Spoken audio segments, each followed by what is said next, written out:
Hello and welcome everyone to Smart IS Foundation. You are watching Assam Prahari with me Raj Gaurav. आज के last week Assam specific current affairs analysis में हम लोग Assam specific इन topics को current affairs में discuss करेंगे।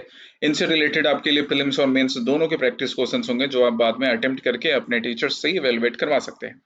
पहला टॉपिक जो आज हम डिस्कस करने वाले हैं वो है digital technology and Assam. Assam में डिजिटल टेक्नोलॉजी को लेकर काफी डेवलपमेंट पिछले कुछ सालों में हुए हैं। हम उनका प्रोग्रेस चेक करेंगे, कहाँ कहाँ वहाँ चैलेंजेस है, क्या आगे वे फॉरवर्ड हो सकता है वो। The second topic would be related to the sustainable dairy growth in Assam. Dairy related products आजकल ना हम सबसे डेयरी रिलेटेड प्रोडक्ट्स की भी बात करें, आजकल हम सबके घरों में है। और इवन सिंपल एक the main basic thing of dairy product milk is integral part of all of our houses. इसका आसाम में क्या अभी स्टैंड है, इंडिया के लेवल पर डेयरी प्रोडक्ट्स का एग्रीकल्चर के फील्ड में कितना कंट्रीब्यूशन होता है, और आसाम नॉर्थ ईस्ट में इसे और कैसे इंप्रूव कर सकते हैं, that we will discuss. The third topic would be expanding access to generic medicine in north east India. North east India में आसाम और नॉर्थ ईस्ट इंडिया दोनों के पर्सपेक्टिव में देखेंगे कि जेनरिक मेडिसिन के एक्सेस को और हम किस तरह से इंक्रीज कर सकते हैं जिससे आम जनता के लिए, आम पीपल के लिए affordable medicine, affordable health facility easy हो सके। ठीक है। The fourth topic would B infrastructure and innovation which is helping in bridging the gap in north east India. North east India में जो डेवलपमेंट का गैप रह गया था पहले आजादी के बाद, उसको कम करने के लिए इंफ्रास्ट्रक्चर एंड इनोवेशन में केंद्र सरकार, union government as well as the state government, they are doing a lot. हम उसको स्टडी करेंगे। ये चार हमारे मेन टॉपिक होंगे। इसके अलावा भी कुछ और टॉपिक्स जिनसे रिलेटेड प्रीलिम्स प्रैक्टिस क्वेश्चन होंगे और इन सबसे रिलेटेड मेंस के practice question. Okay, now we come to the read and reflect section. हम इन टॉपिक्स पे आगे डिस्कशन स्टार्ट करेंगे, बट उससे पहले रीड एंड रिफ्लेक्ट सेक्शन की बात कर लें। यहाँ पर मैंने तुम्हारे लिए दो टॉपिक सेलेक्ट किए हैं, द हिंदू और इंडियन एक्सप्रेस से। आप इन न्यूज़पेपर में जाकर इन टॉपिक्स को पढ़िए। ये उनके एक्सप्लेन्ड एडिटोरियल सेक्शन के टॉपिक्स हैं। पहला है द हिंदू का, losing the way on ISRO and issues with its NavIC constellation. NavIC को लेकर इसरो का जो एक्चुअली 2013 में जिस तरह से लॉन्च किया गया, और अभी रिसेंटली हमने देखा कि there are some operational distress ISRO को फेस करना पड़ रहा है। काफी नए चैलेंजेस अराइज हो गए हैं कि आखिर इंडिया के इस नेविक का, इंडिया जो अपना ग्लोबल पोजिशनिंग सिस्टम बनाना चाह रहा था, उसका अब आगे फ्यूचर क्या होगा। इसको लेकर द हिंदू में एक बड़ा अच्छा आर्टिकल लिखा गया है ना। So you can read it and then you can reflect this in your answer. यही रीड एंड रिफ्लेक्ट सेक्शन का पर्पस है। The second topic is about the Natanz attack. US और ईरान के बीच का कॉन्फ्लिक्ट थमने का नाम नहीं ले रहा है। रोज नए नए डेवलपमेंट हो रहे हैं। उसी डेवलपमेंट में एक नई चीज क्या जुड़ी है कि यूएसए ने नैनताज न्यूक्लियर जो पावर प्लांट है ईरान के, जो न्यूक्लियर उसके असेट्स है, वहां पर हमला किया है। अगर वहां से रेडिएशन रिलीज होता है तो क्या डेंजर पोज करेगा ईरान के लिए, या फिर इंडिया के लिए, या पाकिस्तान के लिए, या बाकी वेस्ट एशिया नेशंस के लिए। तो ये इंडियन एक्सप्रेस में आज ही मार्च 22 के एडिशंस में एक्सप्लेन किया गया। So these are the two main explained topics, editorial topics in two very important papers for civil services aspirant, the Hindu and Indian Express. So you should go through it. आप इसको पढ़िए, पढ़ के आप खुद से नोट्स भी बना सकते हो, या एटलीस्ट पढ़कर आप अपने लिए कुछ अंडरस्टैंडिंग कैपेसिटी डेवलप कर सकते हो, which you can put in ethics as well as in essay and GS papers. Okay, अब हम आते हैं अपने सेशन को स्टार्ट करेंगे। आसाम ईयर बुक एक बार फिर से आप सबको रिमाइंड कर दूं कि पिछले साल के Assam specific current affairs revise करने के लिए you can go to the smart IAS foundation official app over the play store, and from there you can download Assam year book and start revision. ये पीडीएफ में अवेलेबल है, आप इसको print भी करवा सकते हैं मोबाइल में या सिस्टम में डाउनलोड करके। हम पहले टॉपिक पर चलते हैं, the digital technology in Assam, the opportunities and challenges. पिछले कुछ सालों में जो अपॉर्चुनिटीज क्रिएट हुए हैं, बहुत अच्छी बात है ना। The government of Assam has signed a number of MOU. कई एमओयू साइन किए गए हैं, पर वो एमओयू कितना एक्चुअली में एमओयू से लेकर एक्चुअल ग्राउंड रियलिटी पर कन्वर्ट हुआ है, ये इस आर्टिकल में बड़े अच्छे से एक्सप्लेन किया गया था, असम ट्रिब्यून के इस आर्टिकल में। ओके, हम बात करते हैं अब करंट टेक्नोलॉजी मैंडेट की बात कर लेते हैं, या फाउंडेशन की बात कर लेते हैं, उन इंपॉर्टेंट एमयू की बात कर लेते हैं जिसके इफेक्टिवनेस को हम आज चेक करने वाले हैं। सबसे पहले और सबसे बड़ी बात होती है टाटा के सेमीकंडक्टर प्लांट की। जागी रोड में स्थित, जागी रोड आसाम में स्थित टाटा का जो सेमीकंडक्टर प्लांट है वो 27,000 करोड़ का वैल्यू एडिशन करने वाला है ना। जिसके लिए रिलायंस, उसके अलावा डाटा इंफ्रास्ट्रक्चर की बात करें तो रिलायंस इंडस्ट्री का 50,000 करोड़ का एआई रेडी डाटा सेंटर, और विरिंची लिमिटेड का 3,000 करोड़ का एमओयू, ये भी उस दिशा में एक और नई पहल है। सबसे पहले तो आसाम और भारत की सरकार टाटा के साथ मिलकर 27,000 करोड़ का सेमीकंडक्टर प्लांट लगाती है। फिर thanks to advantage Assam and many such initiative, जैसे रिलायंस इंडस्ट्री 50,000 करोड़ का plant AI related data centre बनाने का प्लांट का प्रॉमिस करती है। ये प्रॉमिस कब एग्जीक्यूट होगा इसे हम देखेंगे। विरिंचल लिमिटेड भी 3,000 करोड़ की एमओयू साइन करती है। Apart from that the Assam AI IT policy 2025, इसने के रेगुलेटरी फ्रेमवर्क भी अडॉप्ट किए हैं। Google cloud for AI excellence, जो कि हम पब्लिक ऑटोमेशन पब्लिक सर्विसेज में यूज कर पाएंगे, उसको लेकर भी पार्टनरशिप हो रहा है गूगल क्लाउड के साथ, कि जो भी पब्लिक सर्विसेज है वो पब्लिक सर्विस चाहे डिजास्टर मैनेजमेंट की हो, या वो पब्लिक सर्विस लोगों को उनके basic services land related, certificates related ये सर्विसेज अवेलेबल करवाने की हो, पब्लिक सर्विस ट्रैफिक मैनेज करने की हो, इन सब चीजों से लेकर इन सब चीजों को और बेहतर बनाने के लिए गूगल क्लाउड के साथ भी गूगल क्लाउड सर्विसेज को भी यूज करने का प्लान चल रहा है। Google cloud for an AI centre of excellence इसका प्लान चल रहा है। ऑल्सो असम सेट नाम की सैटेलाइट है, जो कि ये बड़ा अचीवमेंट है असम सेट, है ना, that is an achievement for Assam. And through Assam set Assam is leading other states as well. बाकी स्टेट्स के लिए भी असम ने एक एग्जाम्पल सेट कर दिया कि असम एक भारत का एक स्टेट अपने आप में इतना कैपेबल बन सकता है, काबिल बन सकता है कि वो एक सैटेलाइट लॉन्च करे। तो असम सेट भी हो गया, डीप फेक डिटेक्शन भी असम पुलिस यूज कर रही है। इन सारी चीजों को लेकर एडॉप्शन तो हो चुका है, सेमी कंडक्टर्स लेके यहाँ deep fake detection system by Assam police and बाकी ये सारी चीजों जो है, हम इनको ना सबको आज डिटेल में नहीं पढ़ने वाले हैं। हम बस इनका मेंशन क्या कर रहे हैं कि अच्छा these are the things which the government of Assam is using. कहीं पर एमओयू साइन किया गया है, कहीं पर आगे एमओयू साइन करने वाले हैं, कहीं असम एआईआईटी पॉलिसी बनी है, वगैरह वगैरह वगैरह वगैरह, ये सारी चीजें की गई हैं। बट चैलेंजेस अभी भी रहते हैं। चैलेंजेस है सबसे बड़ा इम्प्लीमेंटेशन गैप का। जो इन्वेस्टमेंट की बात सरकार करती है, राज्य सरकार करती है, वो बोलती है कि हम 4.91 लाख करोड़ का इन्वेस्टमेंट लेकर आए हैं। बट एमओयू के स्टेज में है ये 4.91 लाख करोड़ का इन्वेस्टमेंट। अब ये कब रियल प्रोजेक्ट में कन्वर्ट होगा, ये एक बड़ा चैलेंज है ना। इसी चैलेंज को इस आर्टिकल में हाईलाइट किया गया था और साथ में वे फॉरवर्ड भी। सिविल सर्विस एस्पिरेंट हो आप तो आपको वे फॉरवर्ड भी ढूंढना है। दूसरी बात है डिजिटल डिवाइड की। गुवाहाटी सेमीकंडक्टर प्लांट बन रहा है कहां पर, जागी रोड में, गुवाहाटी के पास। What about the regions of Dima Hasao and Barak valley and many other such regions, जहां पर अभी पूरी तरह से अच्छे से रोड कनेक्टिविटी भी सही नहीं हुई है, जहां पर इंटरनेट कनेक्टिविटी अभी भी स्लो है, पुअर है। आप वहां पे एआई बेस्ड सर्विसेज कैसे देने की सोच सकते हो? ये डिजिटल डिवाइड स्टेट में अभी भी है, जिसको सही करना है।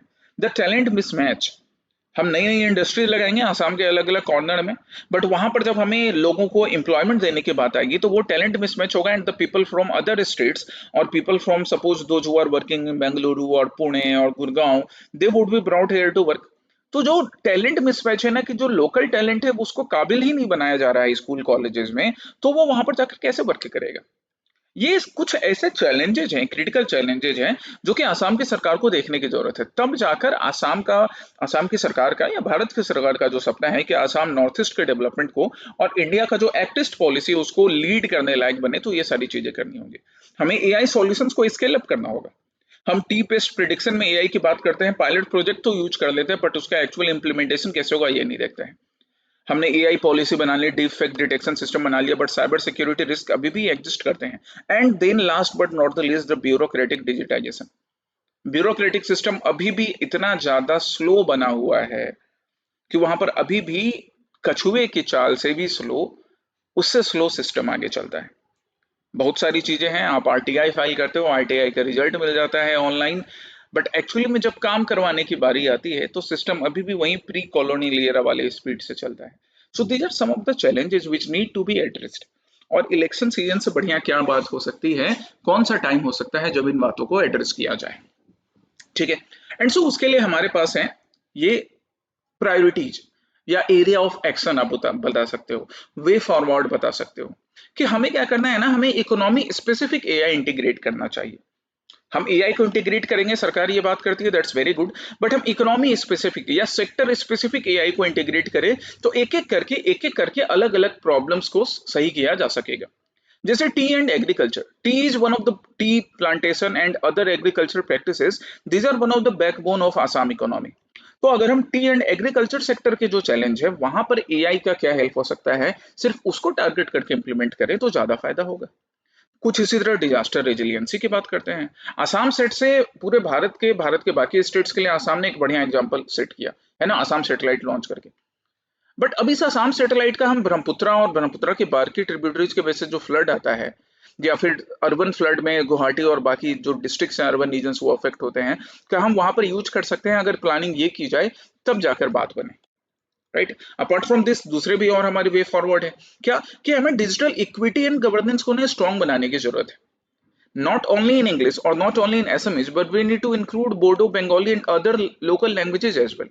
असम में इंग्लिश या एसएमएस के अलावा बोडो, बंगाली, हिंदी एंड कई और लैंग्वेजेस भी बोले जाती हैं, जिनको भी अगर हम मल्टीलिंगुअल इंटरफेस के थ्रू एआई सर्विसेज प्रोवाइड करने के लिए इंक्लूड कर पाएं, हम अपने स्कूल लेवल से एआई सर्विसेज या बाकी चीजों को इंक्लूड कर सकें, तब जाकर टैलेंट मिसमैच भी एड्रेस होगा और जो एक्चुअली में गवर्नेंस का फायदा लोगों तक पहुंचाने का टारगेट है वो टारगेट अचीव कर पाएंगे।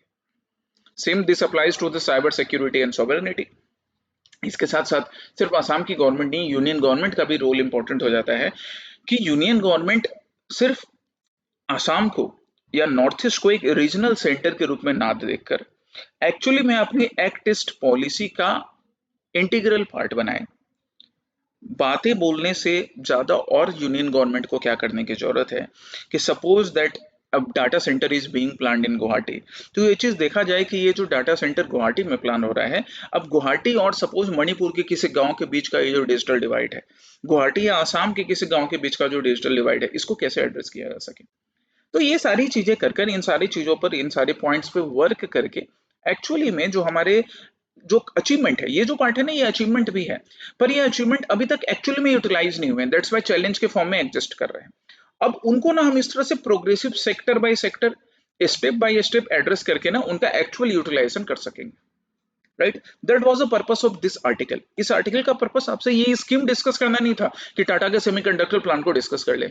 इसका पर्पस ये था कि टाटा का सेमीकंडक्टर प्लान जो है या बाकी भी जो टेक बेस्ड या इकोनॉमी बेस्ड एमओयूज हैं, उनका हम एक्चुअल यूटिलाइजेशन कैसे कर सकेंगे। Okay, and so now the mains based practice question on it. आपका पहला आज का mains based practice question 10 marks का, आपको 2 पेजेस में लिखना है और लिखिए, लिख कर ना अपने टीचर से इवेलुएट करवाइए, चाहे आप इंग्लिश में लिखें या ऐसे बीच में लिखें, बट लिखिए और इवेलुएट करवाइए। धीरे धीरे आपके आंसर राइट लिखने की जो हेजिटेशन है ना वो दूर हो जाएगा, क्योंकि जो स्टूडेंट लिख रहे हैं उनमें हेजिटेशन दूर होते हुए दिख रहा है, अब अच्छा आंसर भी लिख रहे हैं। कंक्लूजन भी साथ में मैं दे देता हूँ यहाँ पर इन क्वेश्चन के साथ, क्योंकि तुम एस्पिरेंट का ये एक बड़ा दिक्कत देखा गया था कि सर हम क्वेश्चन शुरू तो कर लेते हैं पर उसको कंक्लूड करना नहीं आता है, तो ये सारी चीजें ना सही कर लोगे, ठीक है? सो दैट्स वाई लिखो। और ये रहा प्रीलिम्स बेस्ड प्रैक्टिस क्वेश्चन, जिसका आंसर आपको कमेंट सेक्शन में करना है। लास्ट वीक वाले प्रीलिम्स बेस्ड प्रैक्टिस क्वेश्चन का आंसर मैं इस सेशन में अटैच कर दूंगा, आपको इस सेशन का prelims based practice question comment section में आंसर करना है, ताकि आप उसे अगले वीक फिर से मैच कर सकें।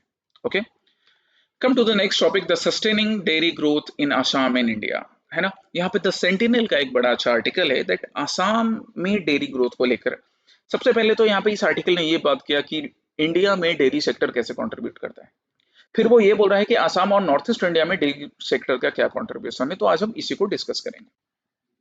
जरा हम हाईलाइट की बात कर लें, तो हाईलाइट ये बोला गया that the dairy sector is seeing spectacular growth and that you can easily observe. जो डेयरी प्रोडक्ट का डिमांड है ना, तुम अगर अपने बचपन से लेकर आज का सफर देखो पिछले 20 साल का, तो आप ऑब्जर्व कर सकते हो कि डेयरी प्रोडक्ट ज्यादा पॉपुलर हुआ है आसाम में, बाकी नॉर्थ ईस्टर्न स्टेट्स में भी। तो आर्टिकल यहीं से शुरू कर रहा है, फिर आगे जाकर चैलेंजेस भी बताएगा और फिर हम उसको वे फॉरवर्ड में भी कन्वर्ट कर लेंगे, ठीक है?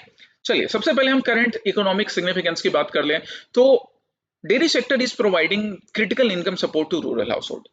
वैसे अर्बन सेंटर्स में भी हाउस होल्ड को एक अच्छा इकोनॉमिक सपोर्ट डेयरी सेक्टर से मिलता है, but primarily people those who are living in rural region, they are involved in dairy sector. National contribution की बात करें तो 12.21 लाख करोड़ का कंट्रीब्यूशन है मिल्क का इंडिया में। मतलब एग्रीकल्चर सेक्टर में जो पूरा एग्रीकल्चर प्रोड्यूसर है, उसमें सबसे हाईएस्ट किसका है? डेयरी सेक्टर का। नेशनल कंट्रीब्यूशन की हम बात करें, पूरे देश के कंट्रीब्यूशन की बात कर रहे हैं। ग्लोबल ट्रेंड की बात करें तो there is a high demand for milk and milk related products in urban centres like Guwahati, है ना, like Dimapur, like Itanagar and other such regions. अब आप अभी शिलोंग जा रहे हो तो शिलोंग में you can prefer milk tea, right? You can prefer green tea, you can prefer coffee, जो ब्लैक कॉफी भी होगी जिसमें मिल्क भी यूज हो सकेगा, और इसके अलावा स्वीट्स के या बाकी चीजों के लिए भी। तो मिल्क का ना डिमांड सारे अर्बन सेंटर में, popular tourist places like Shillong से लेकर गुवाहाटी में रहने वाले लोगों के बीच या बाकी अर्बन सेंटर्स में इंक्रीज हो रहा है ना? डाइवर्सिफिकेशन भी, commercial dairy practices rural regions में पहले लोग अपने मेन एग्रीकल्चरल नीड या इंडिविजुअल नीड को फुलफिल करने के लिए डेयरी प्रैक्टिसेस करते थे, अब उसको कमर्शलाइज किया जा रहा है। रूरल एम्प्लॉयमेंट के भी नए आयाम खोल रहे हैं डेयरी प्रोडक्ट से, डेयरी सेक्टर से लेकर। अमूल जो है उसने ना इस डायरेक्शन में बड़ा अच्छा काम किया है डेयरी कोऑपरेटिव का। एंड उसको लेकर, अमूल को लेकर हम क्या किस बनाते हैं, हम आसाम का जो लोकल हमारा प्रैक्टिस है क्या, वो अमूल पूर्वी डेयरी, राइट। चलिए, but there are some challenges as well, कुछ चैलेंजेस भी एग्जिस्ट करते हैं। चैलेंजेस है सबसे पहले वेटरनरी सर्विसेज को लेकर, कि आपने डेयरी प्रोडक्ट्स बनाने के लिए आपने काऊ पालन, गौ पालन तो स्टार्ट कर लिया, बट जब आप देखेंगे कि अरे यार आसाम में तो हमें वेटरनरियन कम मिलते हैं, हमें वेटरनरी डॉक्टर्स की जरूरत है आसाम में, and there are very less.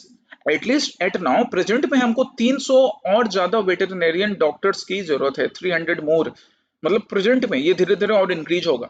Mobile veterinary units की बात करें आसाम में, वो भी कम है ना। Assam has 159 mobile veterinary unit, जबकि जो टारगेट है, टारगेट कहता है कि भाई कम से कम 181 होने चाहिए प्रेजेंट में, ये सब प्रेजेंट की बात कर रहे हैं। तो ये ना हमारे पास हो गया gap, these are the some gaps which gaps need to be fulfilled, तो हम इसी को वे फॉरवर्ड के फॉर्म में यूज करेंगे अच्छे से। दूसरी तरफ फॉर्डर क्राइसिस भी, अब आप गाय पाल रहे हैं, भैंस पाल रहे हैं, लेकिन उनको आप चावल तो, राइस तो खिलाओगे नहीं, उनके लिए अलग से फॉर्डर क्रॉप्स होने चाहिए। But farmers they actually hesitate in growing such kind of fodder crops, क्योंकि वहां पर उनको एमएसपी नहीं मिलता है ना, एमएसपी का सपोर्ट नहीं मिलता। पेडी कल्टीवेशन में एमएसपी सपोर्ट मिल जाता है, मस्टर्ड कल्टीवेशन या बाकी किसी कल्टीवेशन क्रॉप्स को कल्टीवेट करने में एमएसपी सपोर्ट मिल जाता है, पर वो फॉर्डर क्रॉप्स नहीं ग्रो करते हैं। तो फिर आप अपने गाय को, अपने बछड़े को, अपने भैंस को क्या खिलाओगे। लैंड एलोकेशन की बात करें तो टोटल जो हमारा जो एग्रीकल्चरल एरिया है आसाम में, उसका 4 to 5% में ही बस फॉर्डर कल्टीवेशन होता है। मतलब एक तो हम फॉर्डर उगाते कम है, और जो उगाते हैं उसमें भी हेजिटेट करते हैं, एंड दैट्स वाई खाने का भी इशू हो जाएगा, है ना, गाय के लिए, बाकी एनिमल्स के लिए। दूसरी तरफ डॉक्टर्स का शॉर्टेज है ही। बजटरी एलोकेशन, या राइट साइड में देखो स्क्रीन के, ओवरऑल नेशनल लेवल पे भी 0.1% एलोकेट हो पाता है बजटरी एलोकेशन। स्टेट एक बार आप यहाँ पर चेक कर लेना कि स्टेट में क्या एलोकेशन है, जरा चेक करके ऐड कर लेना स्टेट में क्या एलोकेशन है। वैसे एक्चुअल एलोकेशन स्टेट में मिल नहीं रहा था, बट यू कैन लुक कि क्या एलोकेशन है एनिमल हस्बेंड्री में। So these are the challenges, because of is the dairy sector which has good potential, it is not actually making the real profit to the people, या कम profit दे पा रहा है लोगों को अभी तक।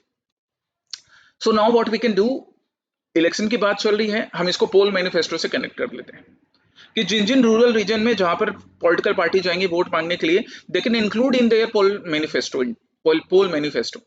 और गांव के लोग भी उनसे डिमांड कर सकते हैं कि साहब आप हमको सिर्फ ये मत बोलिए कि हम रोजगार देंगे, रोजगार देंगे। आप एक काम कीजिए, देखिए हम क्या कर रहे हैं, गौ पालन कर रहे हैं, है ना, आसाम के किसी भी गांव में लोग, तो आप हमको रोजगार देने का एक काम कीजिए, आप बताइए कि यहाँ पे हमारा जो चैलेंज है कि हमको वेटरनरी डॉक्टर्स कम मिलते हैं, हमारा जो जानवर है वो बीमार पड़ जाता है, हम उसको वेटरनरी हॉस्पिटल तक नहीं ले जा सकते, वहां पे फैसिलिटी नहीं है, हमारे पास फॉडर शॉर्टेज है, हम इसको कैसे सॉर्ट कर सकें।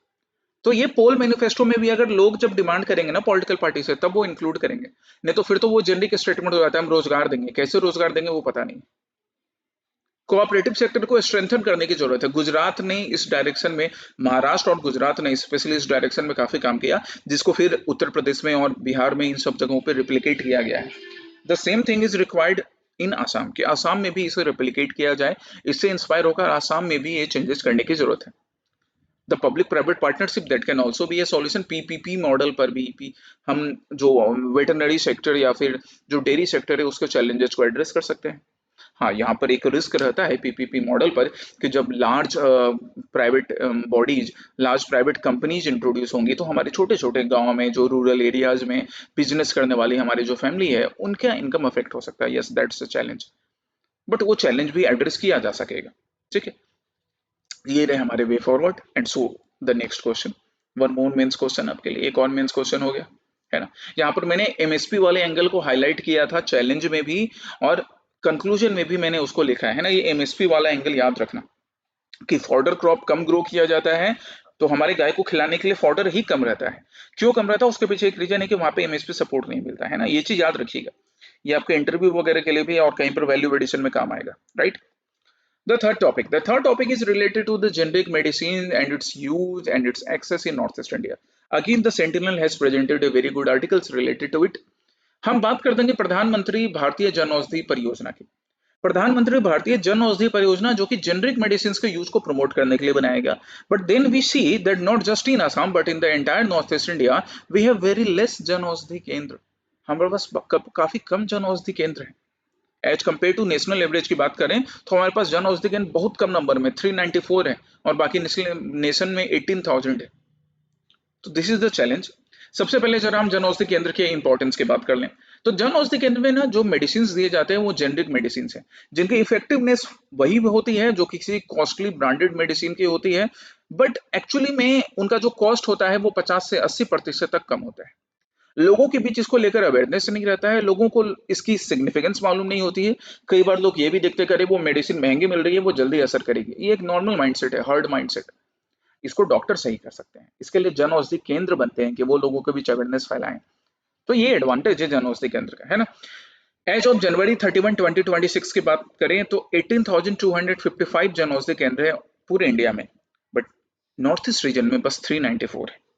ये फिगर बहुत इंपॉर्टेंट है, ये आप अपने मेंस के आंसर्स के लिए आपको ये जरूर से जरूर कोट करना है। ये फिगर्स, ये स्टार्किंग फिगर्स कि पूरे इंडिया में जहां लगभग 18,255 जन औषधि केंद्र हैं जनवरी 31 टू 2026 तक, आसाम में, पूरे आसाम नहीं पूरे नॉर्थ ईस्ट में बस 400, 394। ऐसे कैसे होगा? और इस पूरे नॉर्थ ईस्ट इंडिया में आसाम के पास हाईएस्ट है 179।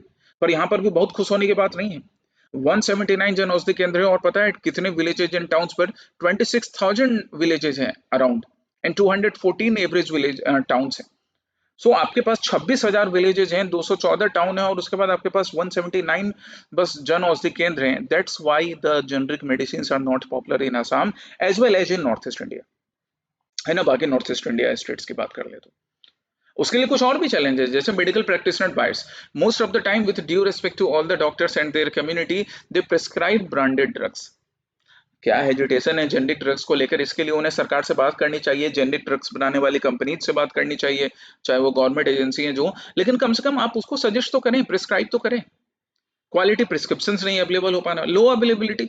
जब जन औषधि केंद्र पूरे नॉर्थ ईस्ट में 394 है, आसाम जहां पर 26,000 विलेजेज है वहां पे बस 179 पूरे आसाम में जन औषधि केंद्र है, तो अवेलेबिलिटी तो कम हो ही जाएगी। फिर लॉबिंग फार्मा सेक्टर्स का, आप किसी भी डॉक्टर के यहाँ जाइए आपको वहां पर दिखेंगे हमारे एमआरस, बिल्कुल वो अपना अच्छा काम कर रहे हैं, बट एक्चुअली वो किसके लिए काम करते हैं? बड़े फार्मास्यूटिकल कंपनीज के लिए। और ये जो लॉबी होती है ना फार्मास्यूटिकल कंपनीज की, ये एक्चुअली में जेनरिक मेडिसिन को पॉपुलर नहीं होने देती। सो ये चैलेंजेस रह जाते हैं। इसलिए मरीज जब एक आम फैमिली से, एक ग्राउंडेड फैमिली से, एक हम्बल इकोनॉमिक बैकग्राउंड से बिलोंग करने वाले एक पर्सन को जब बीमारी होती है तो वो पहले भगवान को याद करता है तब डॉक्टर को याद करता है, क्योंकि भाई भगवान को याद कर पाना थोड़ा सस्ता हो जाता है, डॉक्टर के पास जाएंगे तो वो महंगी मेडिसिन लिख देगा। ओके, क्या सॉल्यूशन है इसका? इसका सॉल्यूशन हमारे पास रेगुलेटरी एंड पॉलिसी फ्रेमवर्क में भी है। जैसे मेडिकल काउंसिल ऑफ इंडिया की गाइडलाइंस 2017 की गाइडलाइंस है मेडिकल काउंसिल ऑफ इंडिया के, जिसने मैंडेटरी कर रखा है कि हमारे जो प्रैक्टिशनर्स है वो जेनरिक मेडिसिन सजेस्ट करेंगे। बट कौन देखने जा रहा है मेडिकल काउंसिल ऑफ इंडिया के गाइडलाइंस भैया? नेशनल मेडिकल कमीशन एक्ट 2019 है जो डिसिप्लिनरी एक्शंस की भी बात करता है। बट अगेन कौन से डॉक्टर्स ही तो इसको मॉनिटर करेंगे, वही नहीं सजेस्ट करेंगे तो कैसे चलेगा? So we have some policy framework, है ना। फाइनेंशियल इंसेंटिव भी है। North east entrepreneur receives a one time incentive of rupees 2 lakh for furniture and fixture to open Jan Aushadhi केंद्र। देखो ये फाइनेंशियल इंसेंटिव भी है कि अगर सपोज आप एक एंटरप्रेन्योर एक्टिविटी अपने गांव में स्टार्ट करते हो तो आपको 2 लाख तक का इंसेंटिव मिलेगा फर्नीचर और बाकी चीज करने के लिए, कि आप 2 लाख में अपना दुकान वगैरह अगर सेट कर सके तो। हालांकि हाँ, ये एक चैलेंज हो सकता है कि 2 लाख में वो जन औषधि केंद्र सेटअप होगा कि नहीं होगा। अदरवाइज सरकार ये आपको देती है, इंसेंटिव देती है। सेल्स इंक्रीज करने के लिए मार्जिन भी दिया जाता है। जन औषधि केंद्र की जो मेडिसिन है वो ऑलरेडी कम रेट पर मिलेंगी, लेकिन उसमें भी सरकार आपको मार्जिन देगी 20 से लेकर 27.5% तक का, 27.5% तक का।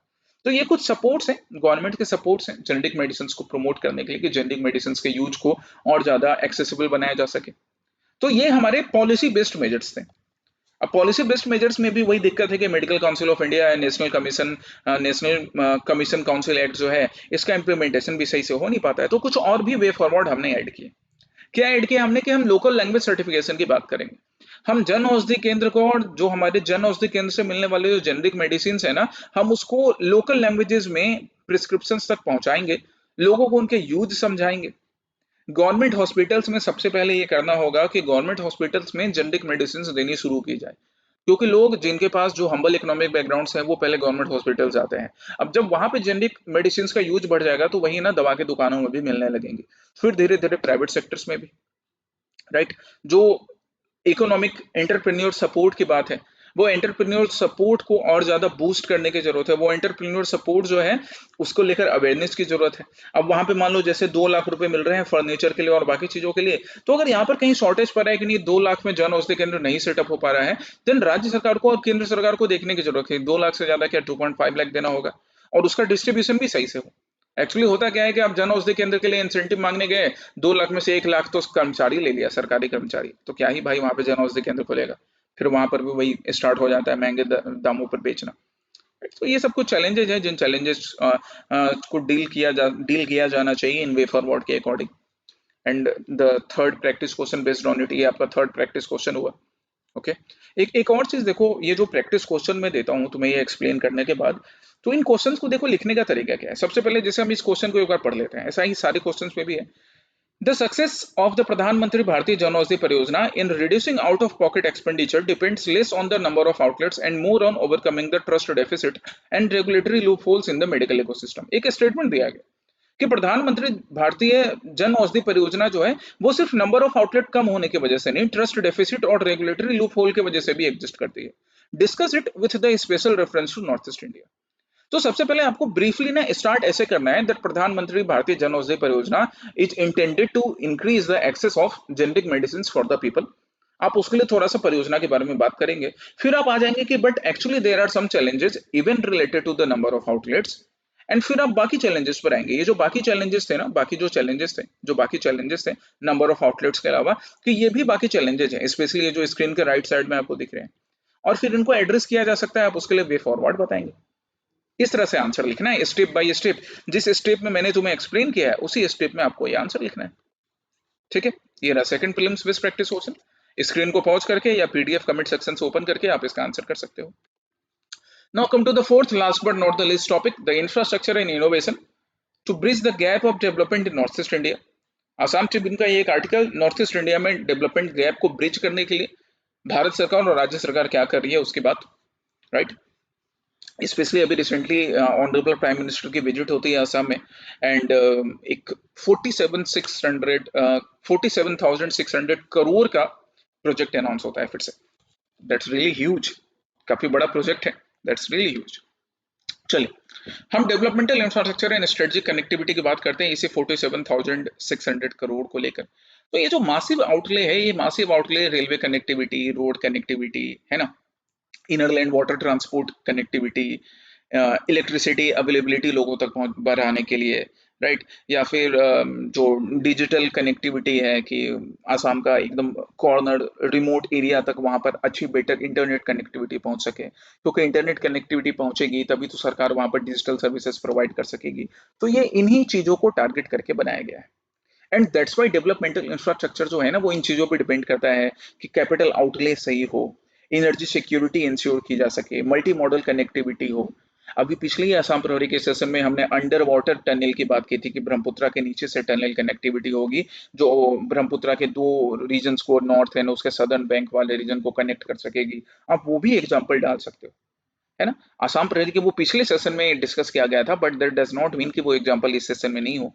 एक्चुअली आपका टारगेट क्या होना चाहिए कि लास्ट सेशन में जो चीजें हुई थी ना, आप उसको रेगुलर इंटरवल पे रिवाइज करो। इसलिए आसाम ईयर बुक भी आपके लिए बड़ा इंपॉर्टेंट है जो पिछले साल आया था, और फिर आप उसके बेसिस पर तब आंसर लिख सकें। तो ये एक्चुअली डेवलपमेंट इंफ्रास्ट्रक्चर का मेन टारगेट हो जाएगा इन सेक्टर्स को लेकर। But yes there are some challenges as well, कुछ चैलेंजेस भी होते हैं। चैलेंजेस क्या होते हैं? एडुकेशन गैप का। फिजिकल इंफ्रास्ट्रक्चर तो हम बढ़ा देते हैं, बट एक्चुअली में the region suffers from palpable stagnancy in the educational sector amidst global tech shifts. कि कई ग्लोबल टेक शिफ्ट्स हो रहे हैं, नई नई इंडस्ट्री आकर लग रही है। जागी रोड में सेमीकंडक्टर प्लांट लग रहा है, बट स्कूल लेवल से लेकर कॉलेज लेवल और स्किल डेवलपमेंट तक का गैप आ जाता है। ह्यूमन रिसोर्स डेवलपमेंट सही नहीं हो पाता है, the skill acquisition is not being proper. Entrepreneurship quality है बट उस एंटरप्रेन्योरशिप क्वालिटी को सपोर्ट नहीं मिलता है।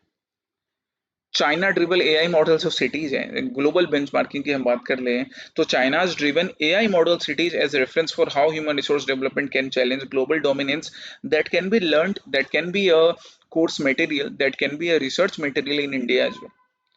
चाइना ने जिस तरह से, आप चाइना की बाकी जो उसकी एग्रेसिव बॉर्डर पॉलिसी होती है उसको हम क्रिटिसाइज कर सकते हैं, नो डाउट क्रिटिसाइज कर सकते हैं, बट स्पेशली चाइना ने मैन्युफैक्चरिंग के लिए सबसे पहले, आज आप जिस पेन से लिख रहे होगे, जिस मोबाइल का यूज कर रहे होगे, वहां पर भी चाइनीज पार्ट्स इंक्लूडेड होंगे, हर छोटी सी छोटी चीज में। इवन टूथपिक जो हम दांत खोदने के लिए टूथपिक यूज करते हैं, प्लास्टिक वाले बने आते हैं, वो भी मेड इन चाइना होते हैं, पीआरसी प्रोडक्ट्स होते हैं।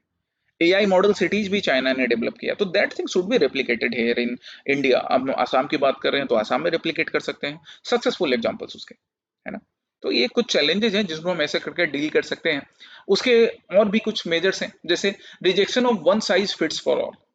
जो प्रैक्टिस हैदराबाद में इंप्लीमेंट किया गया था, जो प्रैक्टिस गुड़गांव में इंप्लीमेंट किया गया, सेम उसको अगर हम आसाम में इंप्लीमेंट कर दें, वैसे नहीं सूटेबल होगा। क्योंकि गुड़गांव की बात क्या थी कि गुड़गांव ने दिल्ली एनसीआर रीजन में है। एक एग्जांपल मैं तुम्हें बताता हूँ, ये rejection of one size fits all मतलब क्या हुआ कि गुड़गांव कहाँ पर है, वो पहले से दिल्ली एनसीआर रीजन में है। हरियाणा जो है छोटा सा स्टेट है और वो दिल्ली एनसीआर के दिल्ली के काफी पास है। तो गुड़गांव में जब डेवलपमेंट किया गया ना, तो उसका फायदा बहुत जल्दी हरियाणा के बाकी गांवों को मिल गया। पर अब हम उसी को आसाम में इंप्लीमेंट करें कि हम गुवाहाटी में डेवलपमेंट के लिए फैक्ट्री पे फैक्ट्री लगाते चले जाएं, इंडस्ट्री पे इंडस्ट्री लगाते चले जाएं, बट गुड़गांव और हरियाणा और गुवाहाटी और दिमा हसाओं में फर्क है, आसाम में फर्क है। यहाँ पे जो रिमोट रीजन है ना, चाहे दिमा हसाओं में हो या ढुबरी में हो या बाकी रीजन में हो, उसका ना एक तो ज्योग्राफिकल डिस्कनेक्ट ज्यादा है, फिर उसके बाद कई लैंग्वेज बैरियर्स भी आ जाते हैं, जियोलॉजिकल कंडीशंस वाले चैलेंजेस होते हैं। बारिश के टाइम में गुवाहाटी जितना अफेक्ट होता है उससे कहीं ज्यादा दिमा हसाओ रीजन अफेक्ट हो जाता है। तो one size fits for all जो चीज आपने गुड़गांव में इंप्लीमेंट करवाया था वो यहाँ गुवाहाटी में इंप्लीमेंट हो, वैसा नहीं है। हमें रीजन स्पेसिफिक डेवलपमेंट मेजर्स लेने होंगे। दूसरी बात क्या, हम 47,000 करोड़ का प्रोजेक्ट बनाते हैं कि हम इस तरह से रेलवे से कनेक्ट करेंगे, हाईवे से कनेक्ट करेंगे, बहुत अच्छी बात है, but we need to preserve the ecological character of the north east as well. North east की खासियत अपने आप में एक ये भी चीज है कि ये ना इकोलॉजिकल बून है इसके पास, वो बेन में ना कन्वर्ट हो जाए। डेवलपमेंट के नाम पर हम काजीरंगा से एलिवेटेड कॉरिडोर बना रहे हैं, बहुत अच्छी बात है, पर ऐसे एलिवेटेड कॉरिडोर हर कॉर्नर में बना बनाकर सिर्फ एलिवेटेड कॉरिडोर ही बना दें, तो पता चला जंगल कम, जंगल में से फ्लाईओवर्स दिख रहे हैं। तो इकोलॉजिकल प्रिजर्वेशन भी करना है, वही है ना। वन साइज फिट्स ऑल वाले नैरेटिव को रिजेक्ट करने की जरूरत है। जो चीज किसी एक पर अप्लाई होती है वो सब पर अप्लाई हो, सेम वैसा ही डेवलपमेंटल मेजर वैसा नहीं है।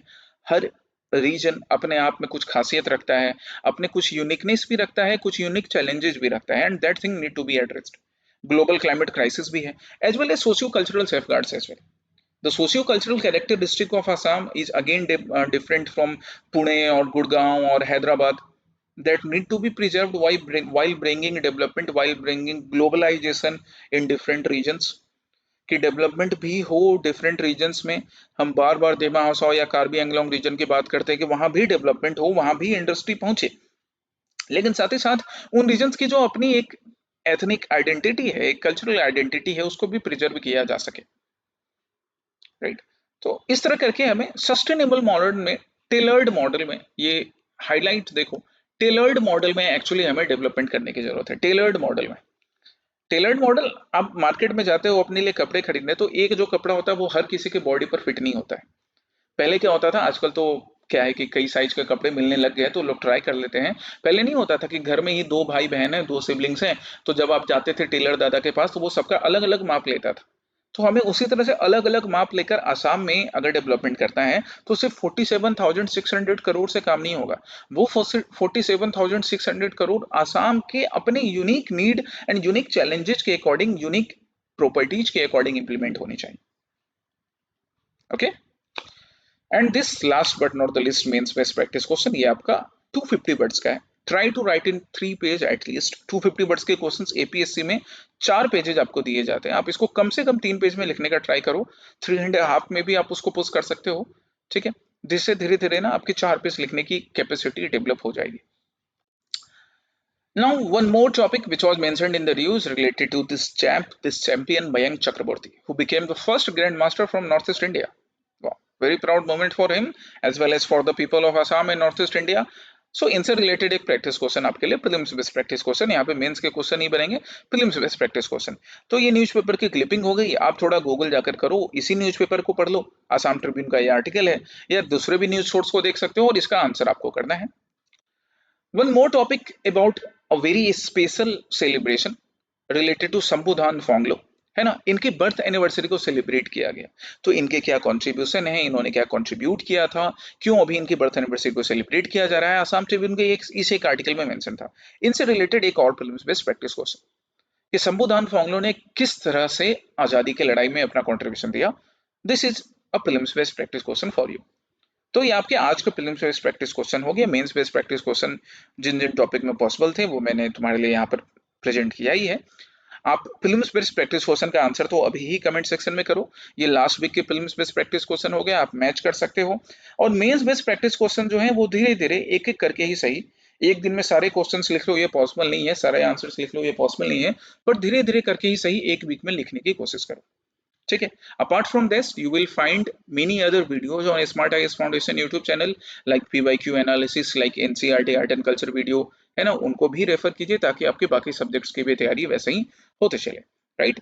सो once again, all the best wishes to all of you. We will meet again on next week in the next session of Assam Parvari. Till then, take care. Bye bye. Jai Hind.